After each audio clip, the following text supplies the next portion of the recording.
lutar hoje para evitar, né, repetir tantos erros, né, tanta crueldade, tanta violência e tanto genocídio que aconteceu com nossos povos e que continua acontecendo.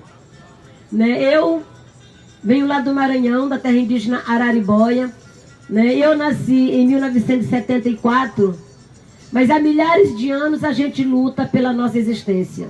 E há 518 anos eu venho fazendo a nossa história, vivendo a nossa história, porque nenhum de nós vive essa vida individual.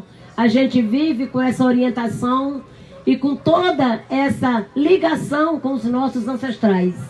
E é por isso que a gente continua aqui resistindo, fazendo essa luta em respeito aos nossos ancestrais e garantindo a vida para as próximas gerações, para os nossos filhos, para os nossos netos. E é uma vida que a gente luta, não só também para nós povos indígenas, porque a luta que a gente faz pelo reconhecimento, pela demarcação das terras indígenas, não garante somente a vida dos povos indígenas, mas garante a vida no planeta.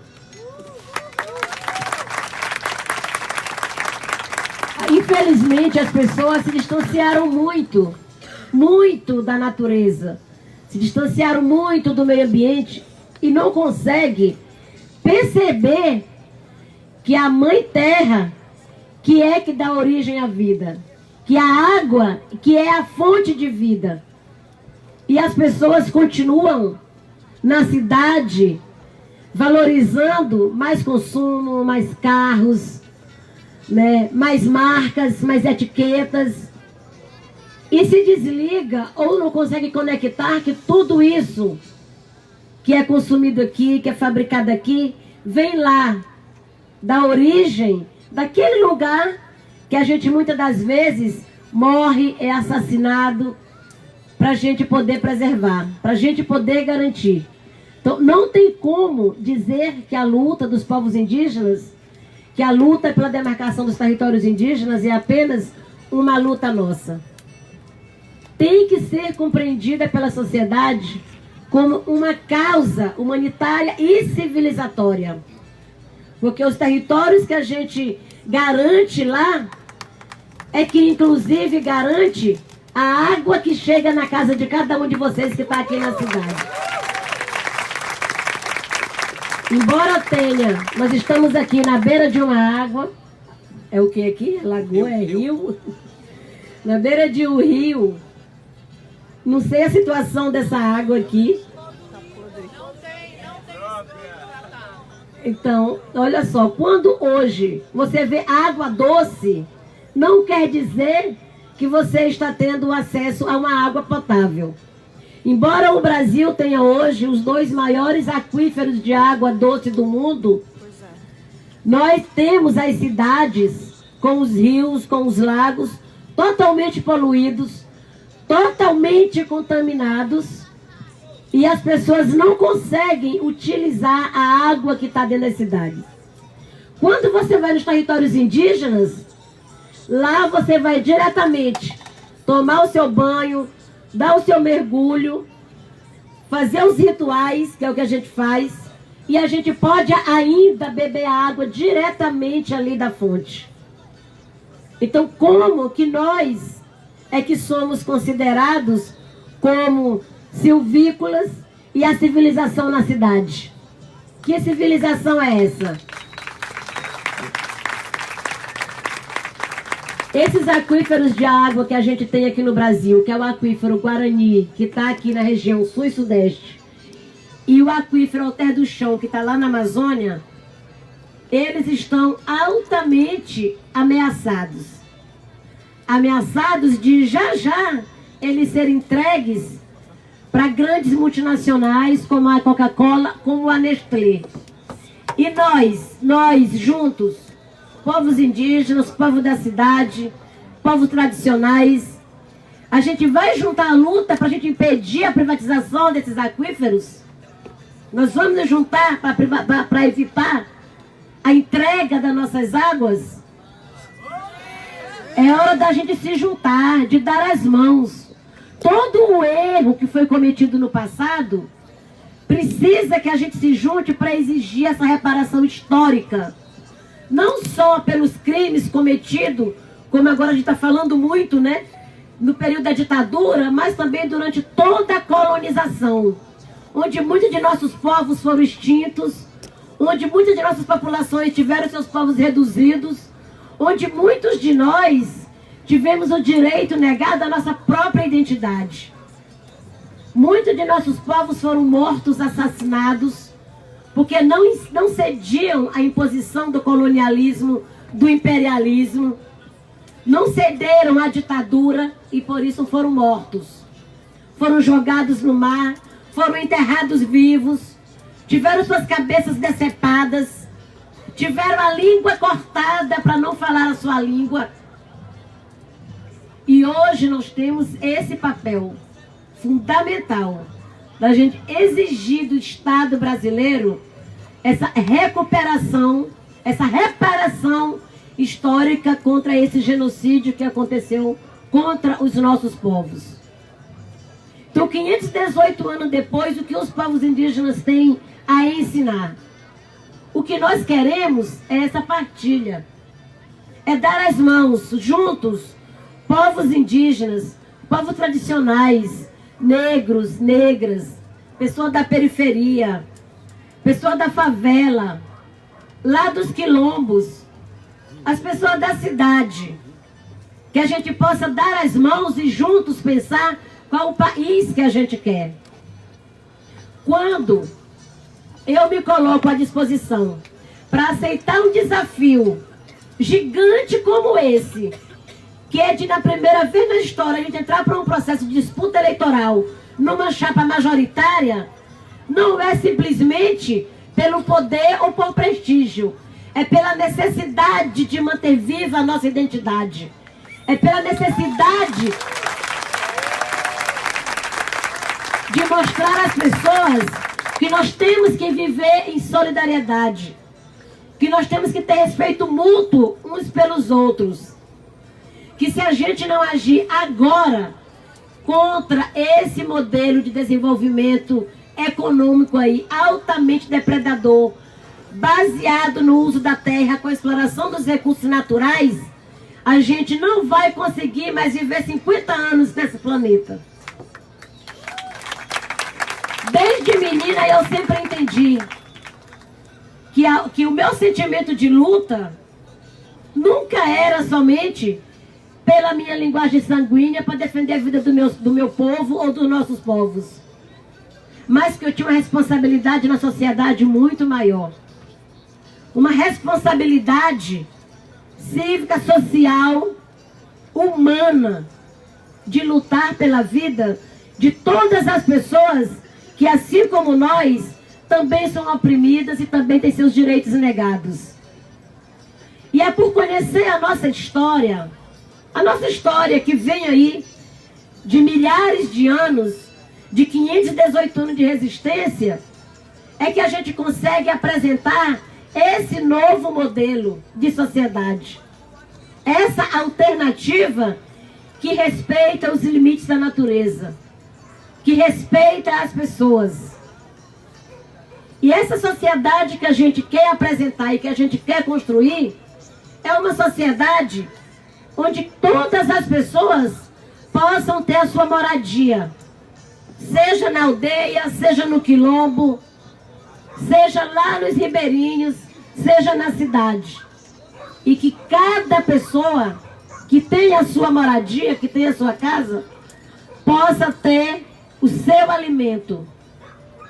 E principalmente, possa ter seu alimento de qualidade, livre de agrotóxico, livre de veneno, livre dos defensivos fitossintáticos, como agora estão querendo colocar para a gente, como uma forma de enganar que nós estamos consumindo alimento com veneno. E aí se muda o nome, se apresenta um projeto de lei no Congresso Nacional para esconder a palavra agrotóxico. E com isso se aliam aos setores da farmácia para beneficiar os seus. Porque a gente consome um alimento envenenado Quem vai se beneficiar com isso? Os setores de farmácia, que são os mesmos que estão representados no Congresso Nacional. Até quando nós vamos continuar acreditando em pessoas que já disse há muito tempo quais são os seus interesses? Os interesses desses que estão lá não são os nossos. E eles estão lá sim, com uma aliança muito forte para defender aquilo que é do seu interesse, ou particular, ou dos seus aliados. Nós não estamos nesse pacote. Nós não estamos nesse meio. E é por isso que a gente sempre fez a luta aqui, na resistência, juntando as mãos, juntando nossas forças. Mas agora a gente entende que essa luta nossa aqui, fazendo a resistência do lado de cá, não é mais suficiente para a gente garantir nossos direitos, para a gente garantir o respeito à vida das pessoas. Não é mais suficiente. Nós precisamos dar um passo a mais. Nós precisamos manter nossa base, nosso povo forte, organizado, mobilizado. Mas nós precisamos também ocupar os espaços de poder. Nós precisamos também ocupar a política institucional.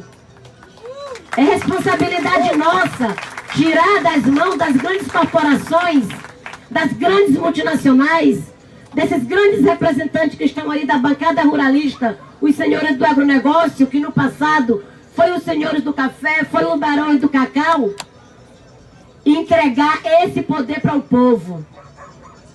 É responsabilidade nossa escrever uma nova história. E não só permitir que outras pessoas escrevam, como aconteceu em 15, 18 anos, onde, quando você busca o registro dos povos indígenas, você encontra contado pelo próprio colonizador. São poucas as pessoas que depois tentou resgatar, como Benedito e vários outros que, nesses anos de história, tentou resgatar o início lá da invasão europeia, contando a história verdadeira. Mas o que a gente encontra formalmente, inclusive que é adotado nas escolas, é a versão contada pelo colonizador, pelo opressor. Nós temos que agora não só escrever, mas a gente também, nós sermos protagonistas da nossa própria história.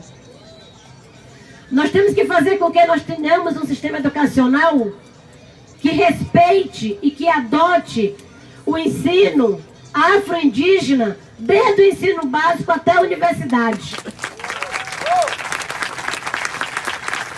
Nós precisamos lutar por uma escola que valorize o conhecimento que cada um traz da sua vivência, que respeite o conhecimento tradicional, que a escola seja um lugar de troca e de aprendizado mútuo, não um espaço onde as pessoas repassam o conhecimento burguês, elitizado e dominador.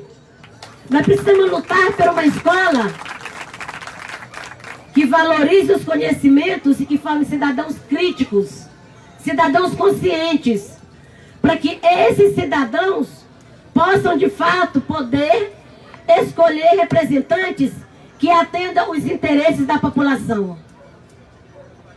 Por isso que hoje querem de qualquer forma impor uma escola sem partido, porque querem que a gente seja pessoas, seres humanos aí, com viseira, incapaz de apresentar uma crítica, incapaz de enfrentar tudo que nos é imposto. Nós temos que lutar por um modelo de sociedade onde as pessoas possam se desenvolver. As pessoas é que têm que se desenvolver na sua origem. Nós não podemos permitir que o agronegócio continue expulsando as pessoas do campo. Que o agronegócio continue expulsando os povos indígenas. Que o agronegócio continue expulsando os quilombolas.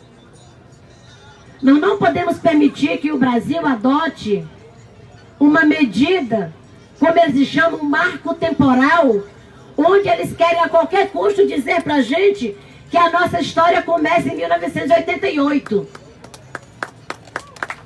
E para poder legalizar esse retrocesso, essa negação de direito, há uma aliança muito forte entre o poder executivo, o poder legislativo e também o poder judiciário, que há muito tempo deixou de ser imparcial e já disse de que lado que está. Nós temos que lutar juntos para que a gente não permita mais a exploração dos nossos rios, para dar espaço para as grandes hidrelétricas. Belo Monte já disse que veio. Hoje a gente já pode constatar tudo que a gente disse no passado, quando a gente lutou contra a construção de Belo Monte, lá no Pará. Hoje está lá. Uma das maiores hidrelétricas do mundo e a cidade que paga a energia mais cara do Brasil. Então a gente volta a questionar. Desenvolvimento para quê? Desenvolvimento para quem? E é por isso que a gente diz, o desenvolvimento tem que chegar para as pessoas. Da forma que é hoje, quanto mais o Brasil cresce, mais a desigualdade aumenta. Quanto mais se implanta grandes empreendimentos, mais beneficia a esse setor empresarial, ao poder econômico, ao poder político, e as pessoas, o que fica somente a expulsão ali do seu lugar, o prejuízo social. Nós temos que construir, a partir de nós, das nossas bases, da nossa unidade, um poder capaz de reconhecer a cultura, de valorizar toda a diversidade que existe no nosso país. Dos 5 milhões que éramos em 1500, hoje nós somos 305 povos que falamos 274 línguas diferentes e que somos uma população aí de 817 mil indígenas no país. Nós que estamos aqui hoje, nós resistimos à colonização, à neocolonização, sobrevivemos à ditadura e lutamos hoje para a gente superar um golpe de Estado, que a cada dia está retirando os direitos, não só nossos, mas dos povos indígenas, não só negando nossos territórios, mas retirando direitos duramente conquistados dos trabalhadores, das trabalhadoras, de todas as pessoas. Vivemos agora uma outra etapa do golpe, onde se ataca brutalmente a nossa ainda frágil democracia.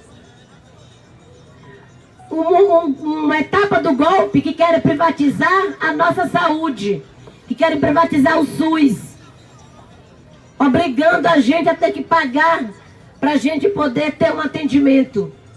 Nós precisamos juntos lutar pelo fortalecimento de uma saúde pública, pelo fortalecimento do SUS e o atendimento digno que atenda a todas as especificidades, seja das mulheres, das crianças e todos os povos aí que procuram e que necessitam de uma saúde pública digna e de qualidade.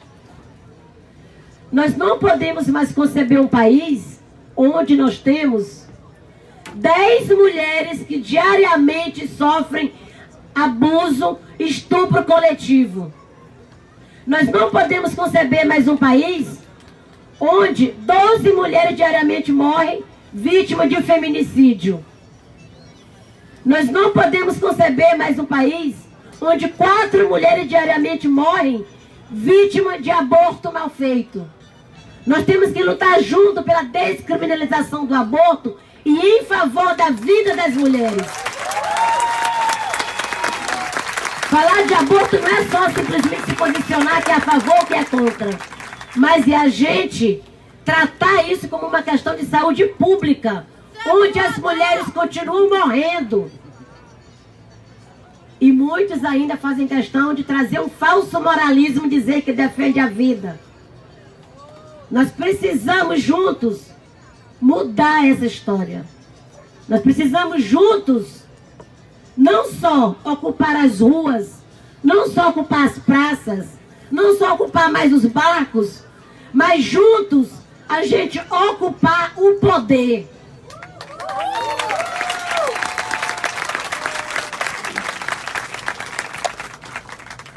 é com esse sentimento, de aceitar esse desafio, é que a gente faz essa convocação de juntar homens, mulheres, crianças, juventude, as pessoas da periferia, os sem teto, a população de LGBT, os quilombolas, o movimento negro, negra, para a gente juntos reverter essa pirâmide. Nós temos muita força junto. Nós sabemos o quanto que nós somos fortes. Nós sabemos que nós somos os 99% que estão aqui todo dia gritando por respeito, não só ao direito, mas à nossa vida. Se a gente colocar toda essa nossa força junto, de mão dada nas ruas, ninguém segura, ninguém nos segura, ninguém mais nos domina.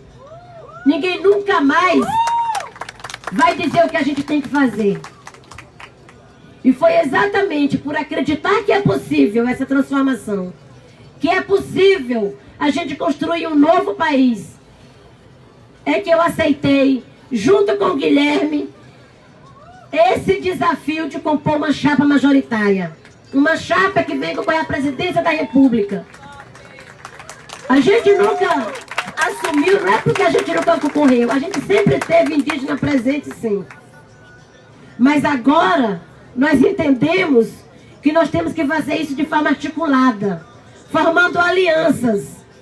E é por isso que a gente chamou essa aliança, que junta os movimentos sociais com partidos que sempre também tiveram do nosso lado, que sempre tiveram abraçando essas nossas causas. Porque pensar em demarcação de terra indígena é pensar na preservação do planeta, é pensar no equilíbrio do clima, é pensar que todos nós somos responsáveis pela preservação, pelo cuidado dos recursos naturais. É pensar que quem dá isso para nós é a Mãe Terra. E é pensar que a Mãe Terra é a mãe de todas as lutas e responsabilidade de todos nós que dela viemos. Vamos juntos, vamos juntas, essa luta é nossa. Obrigada.